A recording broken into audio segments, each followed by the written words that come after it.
Details tonight. After the recent Thanksgiving holiday, healthcare providers are reporting an uptick in patients with respiratory infections.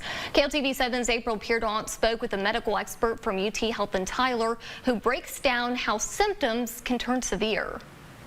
This week we've seen a significant number of people admitted to the hospital with viral infections causing complications such as viral pneumonia. Devine, Pulmonology internal medicine and critical care physician at UT Health in Tyler, has seen more patients with respiratory infections, especially after Thanksgiving. We have seen an increase in the number of people testing positive for flu virus, also the number of people testing positive for COVID virus, some people testing positive for both. According to the CDC, RSV, flu, and COVID cases continues to increase in the southern, central, and eastern parts of the United States, particularly in young children. The viral infection season happens just coinciding with holidays because we're traveling more.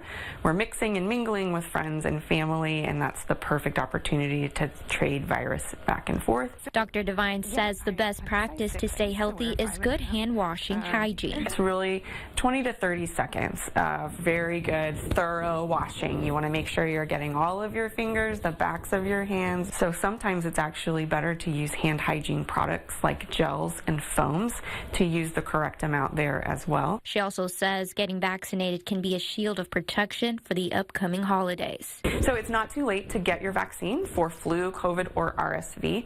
The vaccine starts to confer protection within just 2 weeks. So please go out and get it in the next few days and you should be covered for the holiday. April Peardant, KLTV 7 News.